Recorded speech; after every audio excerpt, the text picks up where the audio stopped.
put it? I know, it just keeps jumping out. Okay, go for it. Live! Hi, and welcome to another episode of If It's in the Mind, It Can Be Managed. And we've got an extremely special guest today, all the way from Italy, sounding extremely English. It's Anthony Abbagnano. Did I do it right? You didn't, but it's perfect. tell me how Abbagnano. Abbagnano. Abbagnano, I thought. You're waving your hands. It already sounds better when you wave your hands. You know what? I normally do like an interlude to the podcast of what we're going to be talking about today, but I'm gonna slide that to the side because this is all about you. So, Anthony, introduce yourself. Welcome to the podcast. What are we talking about today?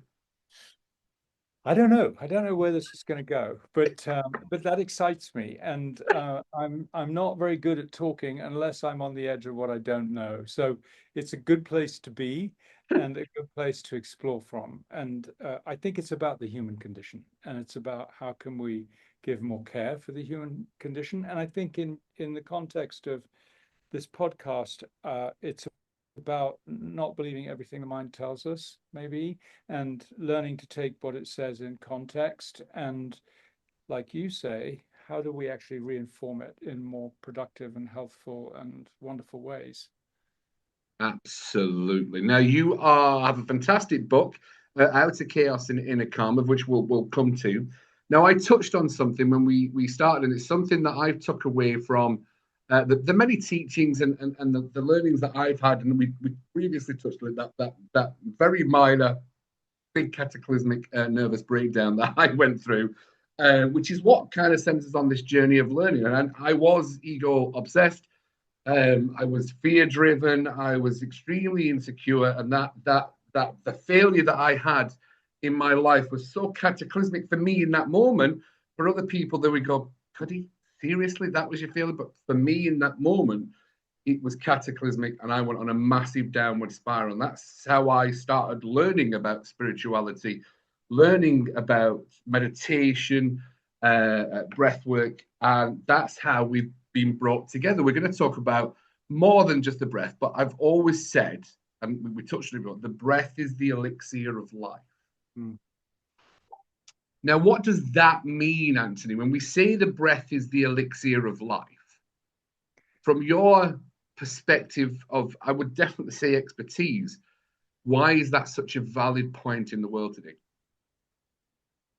Well, I mean, we kind of have proof that it's the elixir of life when we look at the facts. It's not woo-woo to accept that it's the one function we need the most to survive with, and that the word inspired means to bring in spirit. And between the world's perhaps three most well-known documents, the Quran, the Kabbalah, and the Bible, the breath is referred to over 50 times, and in every context it's referred to as supernatural or spiritual.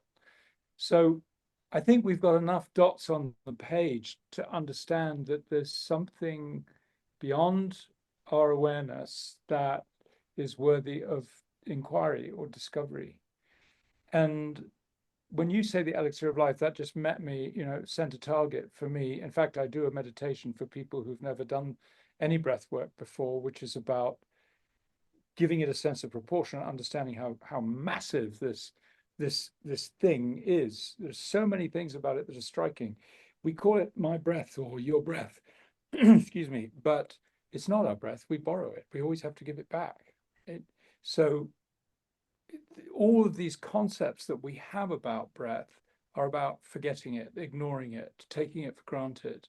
But if you take a moment and consider what that first inhale of life was like, the magnificence, the unlimited curiosity and wonder that was in that.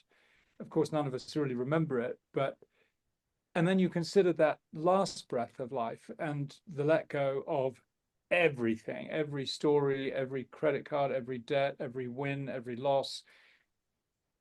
Why is it we forget about it in between? Because we're actually repeating that cycle every 5 or 6 seconds. So what would happen if we start to become conscious of the supernatural or spiritual qualities of breath? And what would happen if we're more aware that we're doing it all the time? And there are some magnificent stories, and I think you know them for yourself. It became your ally during your transition. And I think that's the same for all of us. I mean, that had happened in the low points of my life. It's been my teacher. It's been my best friend. And it's more important to me than my puppy, my wife, my children, anything. The breath is the most important ally that I've got. And I would love everybody to know that and to experience it for themselves. For something that we do autonomously, just without even thinking, where is it, or how was it lost so many years ago, that the power of presence and focusing on the breath gives us so much of an anchor and a clarity in life? How does that goes back to ancient teachings of breath? We're talking to, so from my understanding of breath and breathing and meditation, I'm going back to early Indian times when meditation really was in the Sanskrits, and going that far back, which is before, I'm sure someone will correct me if I'm wrong, but before the times of Christ, we're going back way down in the history of Buddha. Is breath was the most valuable thing that was taught and created and given. How is it we've lost that connection, Anthony? That's such a valid question that it doesn't go away. I can't give an answer that stops the question existing. It amazes me. Beautiful.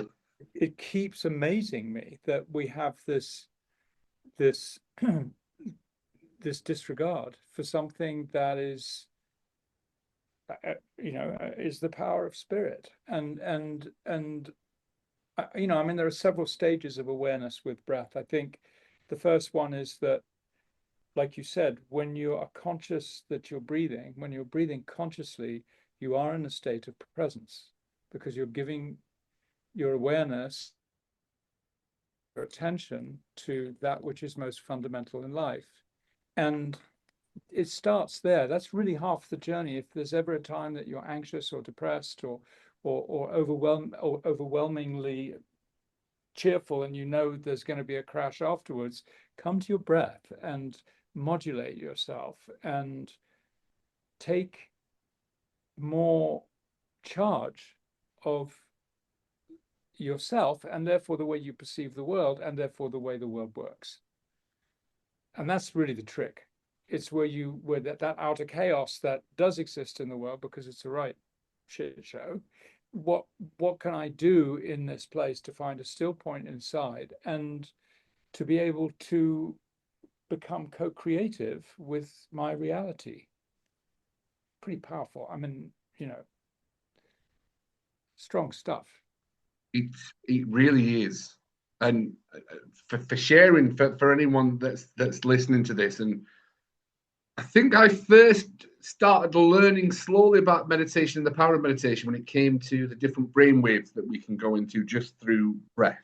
And it was I've forgotten the name of the book or the program. It was flow states. It was getting into flow states. That's how I first learned it. There was different music that kicked off. I've completely forgotten what the program was. It was quite expensive, but I loved it. And I learned about transcendental breath, that we get given a word just from those teachings. But that's other people's teaching. So we're talking about Anthony today.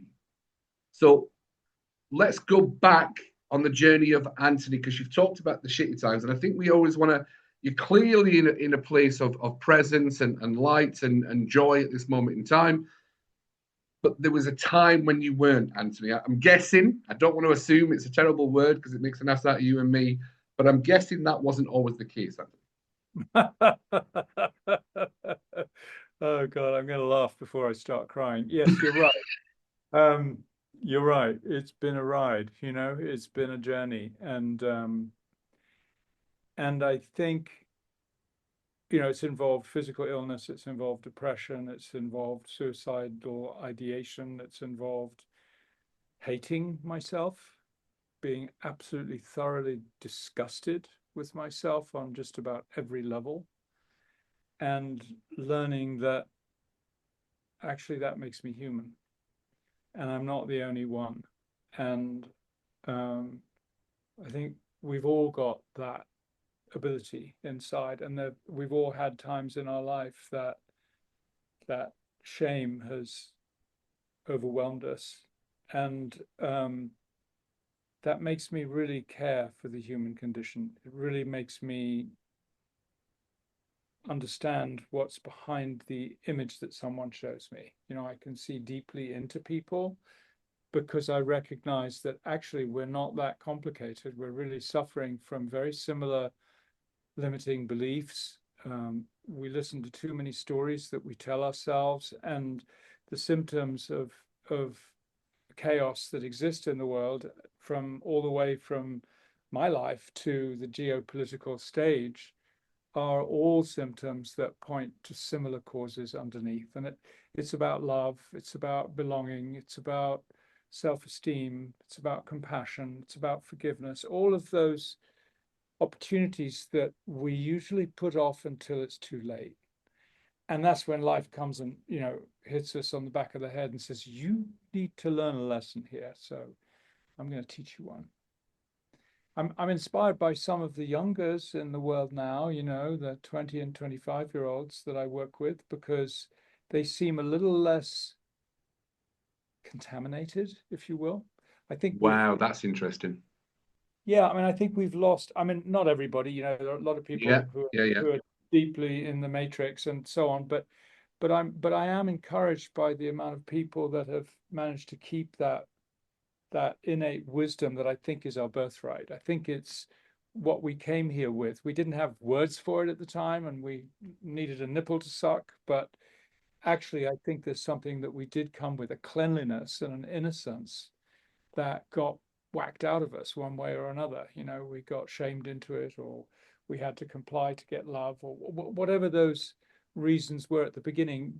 They could almost all be said in one sentence when we go back to it. I don't feel like I belong. What I've got to say isn't important. I don't love myself.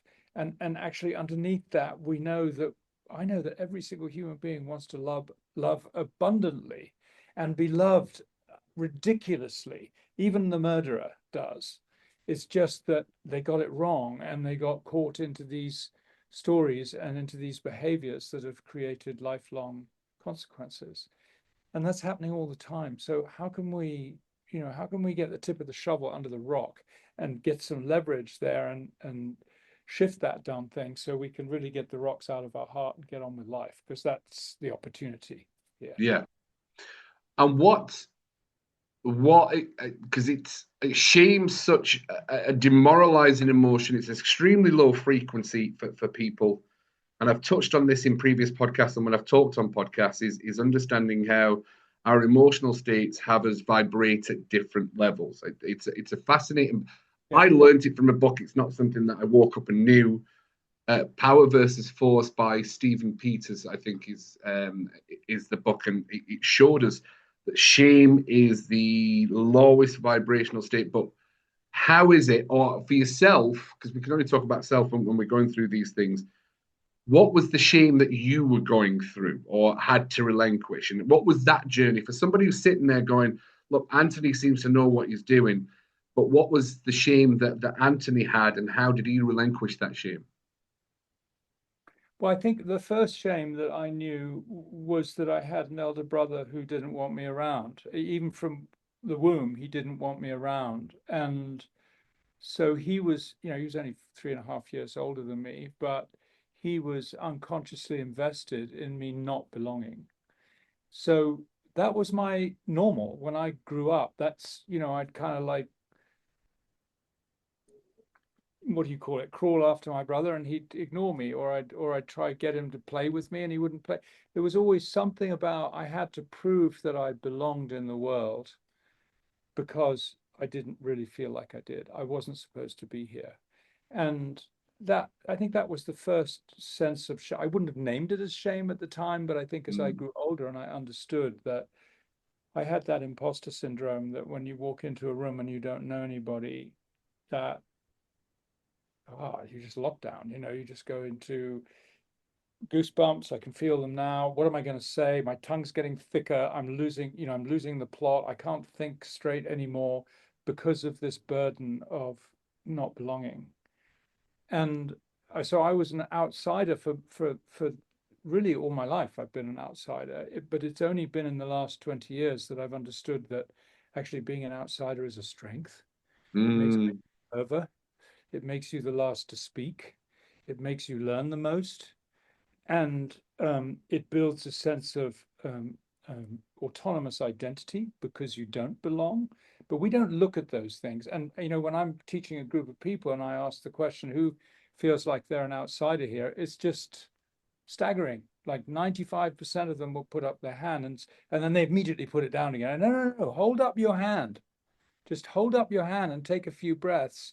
And you've named yourself as an outsider. Now look around the room at all of these other outsiders, and where are we? We're inside all of a sudden. There's something that wants to happen there that is an instant transformation that some of us have to go through hell to understand. And I was one of those. A bit like your own story when you were saying that the descent into the nervous breakdown you mentioned earlier on. And I was thinking as you were speaking, it's the paradox, because that was the ascent of your greater consciousness. But to the old consciousness, it looked like total destruction. And yet paradox works. Paradox is one of these things we've got in the world that when you are thinking something, are you willing to consider what the opposite thought might be? Are you willing to play with your mind that way? So then we can begin to explore the scope of our existence instead of getting stuck in these neuron pathways that we live in. I had no idea that was going to go there, but that's where. No, it's fine, and I love that, because I do look back at the time that I thought was the worst time of my life as the best time of my life. Because if it hadn't been for that depression, that I wouldn't have gone on this journey of learning, of breath, of consciousness, of unified field, of spirituality. I still wouldn't say that I'm that spiritual, to be fair, but an awareness of it, I think, is a powerful thing to realize how.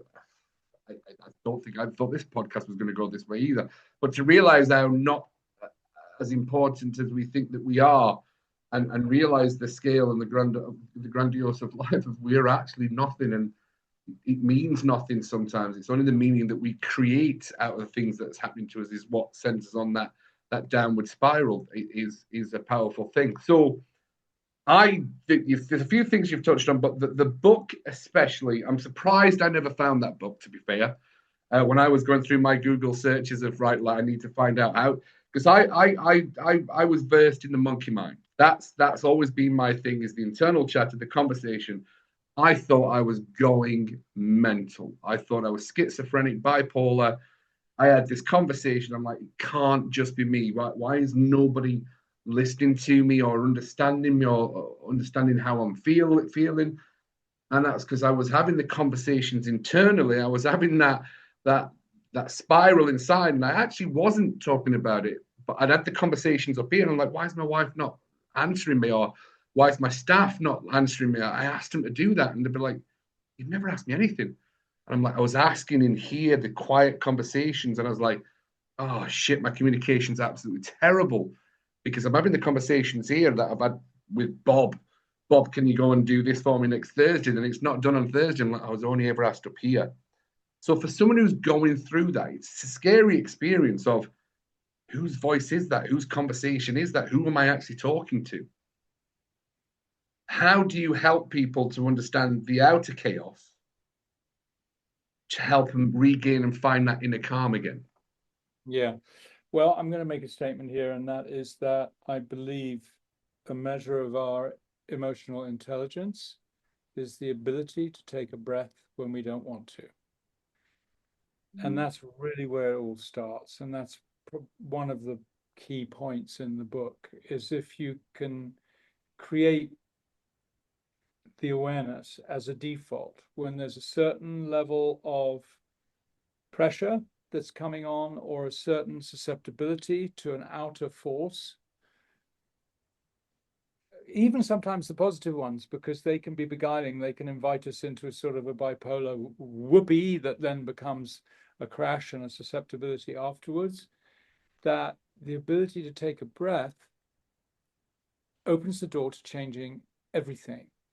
It's about creating a moment of stillness inside from which a sprout that wants to be born can be born through your awareness, just your awareness. And it's really very simple, because if you don't notice what's happening, it doesn't happen, right? You're looking at a screen right now instead of looking out of the window. So the fact that there's a red car that just drove by isn't true, because it's not in your awareness. So conversely, I'm laughing. I've got a red car. you got a red car right next to you. I have got a red car. It's not driven past, but it's literally in the window as I'm looking at you, and my consciousness is there. I'm like, I've got a red car. What are you doing to me, Anthony?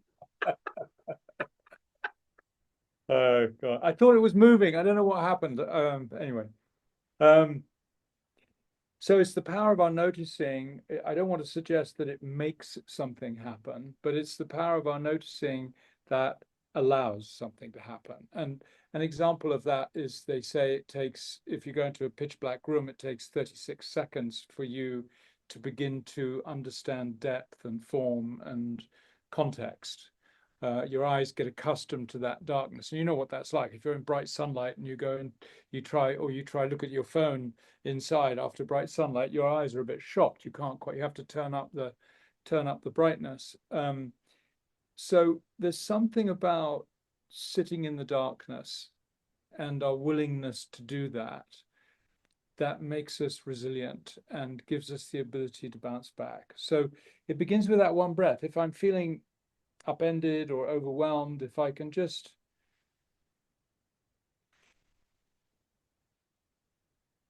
what am I going to do with that breath? I can notice what I'm feeling in my body. I can make a choice to take another breath.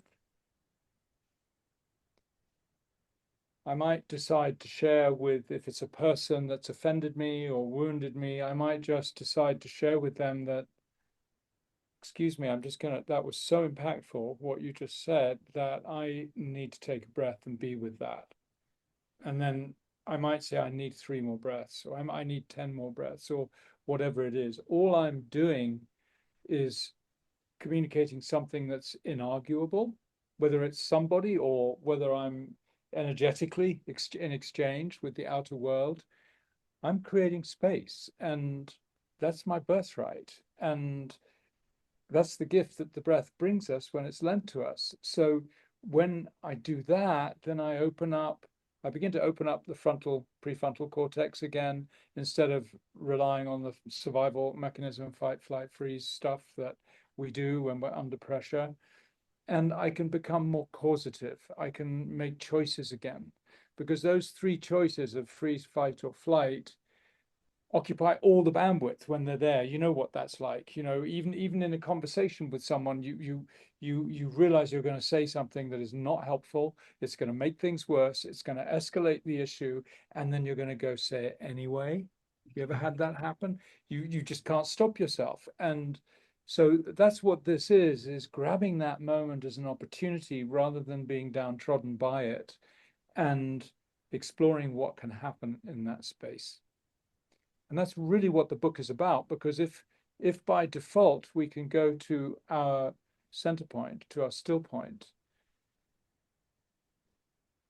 we can understand something really fundamental. There's something that is waiting to happen right now. Doesn't matter how dark things are or how bright they are, there's something that is waiting to happen. And if I don't become the detective of this moment, I'm not going to find out what it is. So it won't happen. If my range of choice is fight, freeze, or fly, well, flee, those are the only choices I've got. It's only when I create some space and I begin to regulate my nervous system, and the adrenaline that's been surging, and the tension and the anxiety and the pressure that's been on the gain has a chance to crest and gently fall down, then I'm becoming creative. Then I'm gaining agency because I'm gaining choices. And my work, my honest truth is I want to change the world. So I want to create people who become agents of change. And in order for that to happen, I need to help people gain their agency. So how do we regain choice in a choiceless moment? And then what happens when we do? What happens when we do? An example of that is when you walk into a space and someone strikes you in that space. Someone you notice there's something about the way they stand or the way they talk or just the energy that they've got that is attractive and appealing, and they're really here. You really feel the quality of their presence. And that's what happens when we learn to find that still point in ourselves. And these are the people that become game changers, not because they persuade others to do things or because they teachy preachy their way through life. It's really because of who they become. And that becomes admirable and inspiring. So the teachings come from becoming an inspiring person. And that means breathing, right? Inspiring means breathing. So bored people are boring, right? And inspired people are inspiring. You want to be around them. So use that breath. Understand that this is your primary tool to change your life entirely. I mean, you've forgotten about it your whole life, and it's the primary tool with which you can change the world around you and change the whole entire world as well. Get that? I mean, that's nuts, but it's true. Yeah. I've never seen the breath not work. It always works. It always does what it needs to do. I mean, for any panic attacks, for stress, I mean, literally the tablet for calming the mind is breath. Yeah. To, Yeah. literally, it's the most underused, undersold, but most important thing we have in our life. Yeah. Exactly. I'm finding myself breathing more and being focused on my breath while I'm chatting to you as well. Yeah. Well, I'm grateful. Thank you. I genuinely am. I'm like, I'm really focusing on my breath. Yeah, thank you. That reminds me that I can pause and take a sip as well. Yeah, no, yeah, take the space. No, not a problem at all. You know, it's you mentioned this because I'm always writing stuff down. I'm like, oh, we need to come back to that. And that's a really powerful part. You believe in the power of authenticity. I believe in the power of authenticity, and that when and it's actually again it goes back to I think we're all book readers, and you've clearly written a book which is fantastic. But that power of authenticity helps you vibrate higher than gratitude, and Yeah. that's the power of authenticity. And I think a lot of people, I talk about identity so much with people because people don't know who they are, and they don't know who they are. It's just the experiences they've had through other people's reactions and actions towards them. We create the sense of self. But when it comes to the human condition, what do you believe is the human condition? Because you said that, and I was like, that's quite a powerful thing. Well, I think the human condition is everything that we see, from the darkest to the brightest. Um, I think what fascinates me about the human condition is how self-destructive we are, and how simple it can be if we have the right template to rearrange things to become so much more abundantly beautiful and caring and present. And sometimes I see the things that have happened in the world, in the media, and I'm just astounded that people insist on thinking the same way. I'll give you an example. I don't use Facebook very much, but I was in there a couple of days ago and I saw a conversation between people I've known for 25 years or so, um, about the political situation in America. And I was seeing the kind of way they were treating each other and the rudeness that was there because they held opposing opinions. They were invested in making the conversation hotter. There was no, you could see there was no need to make it to resolve. It was about investing in the polarization. And I think that's one of our human tendencies. That is one of our human conditions, that we settle so easily instead of thinking of what the third way might be. What would a new conversation look like? Because if I join that conversation, if I join, and it's very easy to, because I get activated when I see little children, after a bomb explosion. It's criminal. It's terrible to see this happen. It really doesn't matter who's the doer and who's the victim anymore. It's just a part of what exists on our planet. And yet, are we really going to resolve it by continuing that conversation? We've got these conversations that have been going on for thousands of years. Isn't it time that we take a breath and we really examine what new conversations there could be? And that's really what my life is devoted to, is empower. I call it not empowering people, but I want to empower people to empower people and stand up for these new conversations. And when you do, you're usually on your own, because everybody else then wants to make you part of the polarization too. You just think you know everything. You do, but it's not really about knowledge at all. It's just about being present here and understanding that these two opposites exist, and this journey through duality that we are experiencing, if we don't seek to embrace the opposites and bring them into convergence, they don't have a chance to thrive. They'll just keep opposing each other. So I know this sounds a little bit abstract, but I see it as very real, as a part of our condition. We cannot reconcile. We don't want to be uncomfortable. We want to stick with those comfortable, sticky, awful thoughts that keep getting us into trouble. So what say mind, we give you a little brainwash, in a healthy way. We can bring a little healthy eco, safe detergent in there, and we have a little personal brainwash, and we wipe it clean and go, well, actually, what do I want to see? And if I'm willing to accept responsibility for the way my life is now, that empowers me to make the changes I want to make now. So when I do that, what is it I want to create? It's like, this is a playground, and we can have a lot of fun with it, but we just want to, unfortunately, that's the human condition, that we want to hide from our shadow and the dark places, and so therefore it becomes dominant and it pulls our puppet strings, and we become the puppet rather than the puppeteer. You've brought up two subjects. I'm like, oh, we're going to go for a long time on this one. You might have to make a call to your people, say it's going to be an extra 30 minutes before you come. Because you touched on something that we're going to come back to. In fact, you know what? We'll go there now.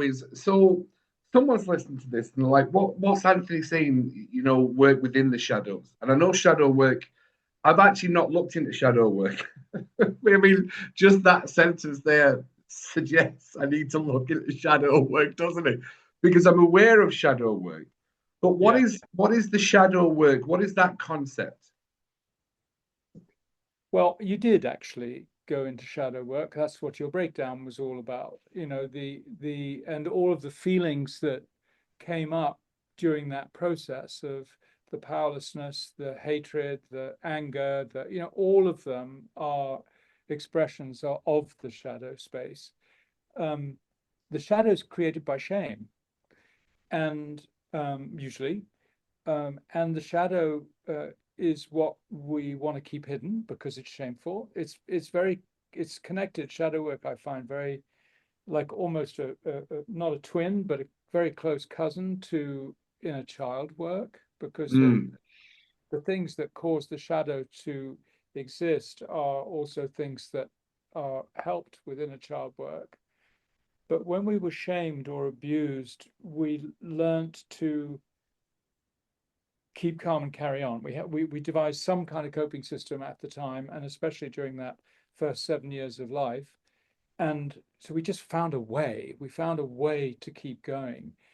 And that usually involved not remembering the event and not wanting to remember that any shame that might have come with that event.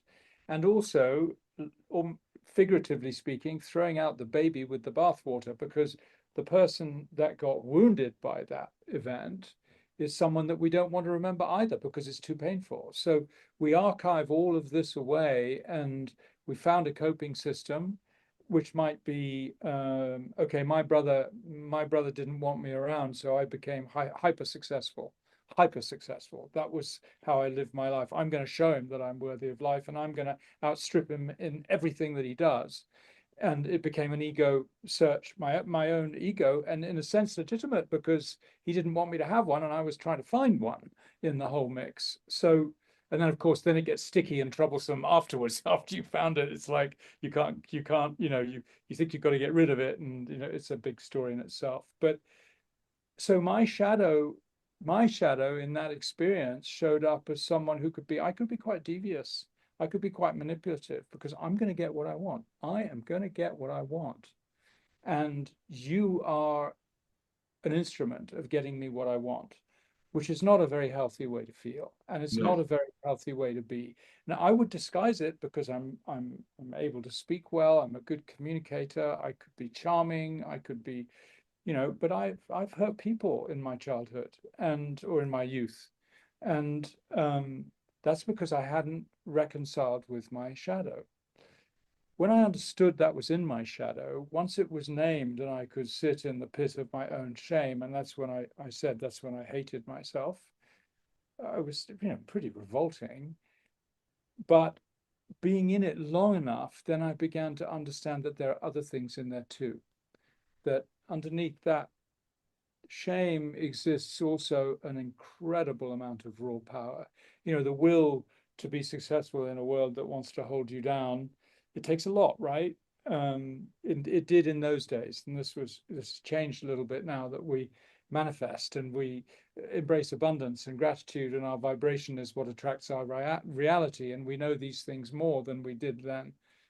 But it had to be through the embrace of that darkness of who I am that I become whole. Because if I don't embrace that darkness of who I am, what I'm presenting to you is inauthentic. And then I need to cover that up. And the way most people cover up the cracks in their is with grandiosity and superbness and performance and all of these other things. But we know that we know, right? You know that you know. Deep down, that what we avoid is probably what we need to resolve. And we're creating more of. Yeah, exactly. Yeah.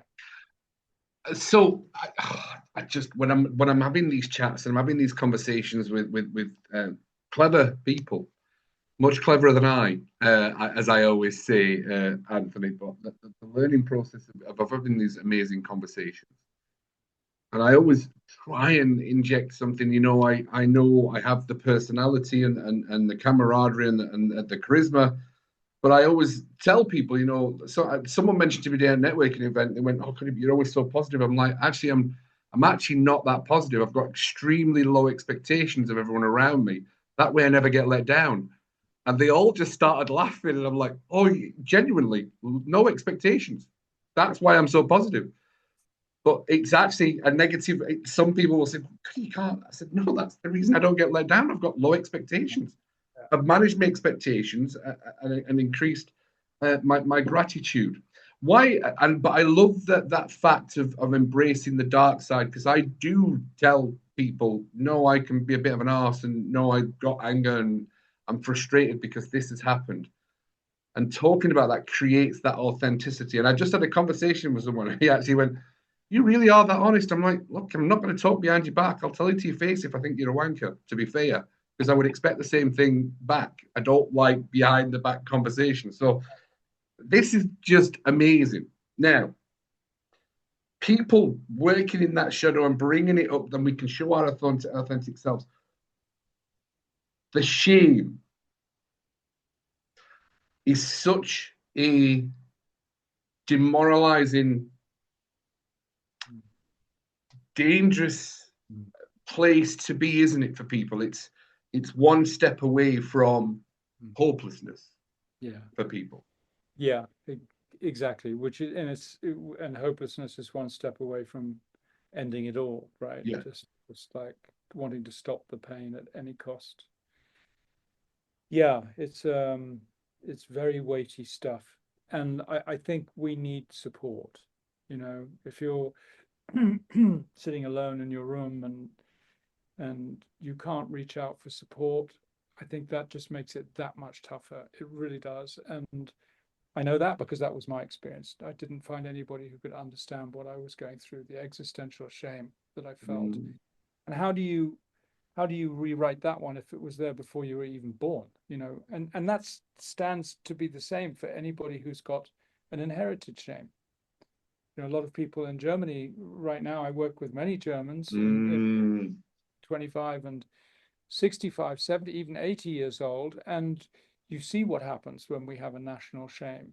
And it breaks my heart that as humans, we need to take so many years to resolve it. That, of course, is, I think, the power of the breath. And, you know, with especially the conscious connected breath, where we can achieve really quantum awareness in half an hour or an hour or 2 hours. And I think it's also the power of community. And in fact, in my book, in the introduction, there's a little QR code there where you can join a community of other people that are going through this journey, so you can get the succor and the support that you need, and you can offer your own leadership to others from your own experience. Because I've found that's the way I teach our facilitators at Alchemy, and that's how they develop into very deep and powerful human beings who can really be effective therapists, because they're not going to shy away from someone who's feeling suicidal. It's like, oh yeah, I know what this looks like. I've been in that room before.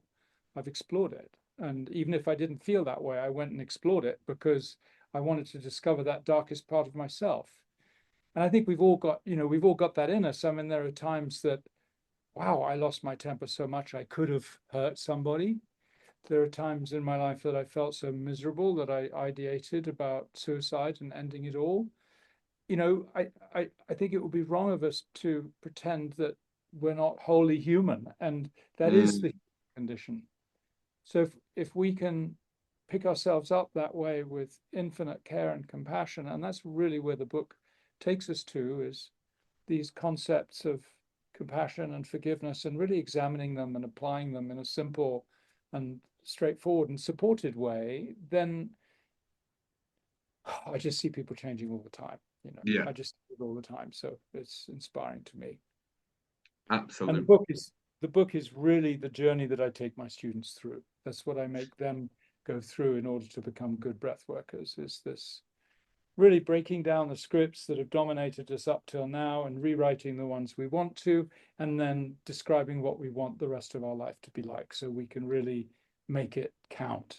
So we can take that last breath and let go with that wonderful sigh, like you've just been on a long hill climb and you're sitting down, and today is a good day to die.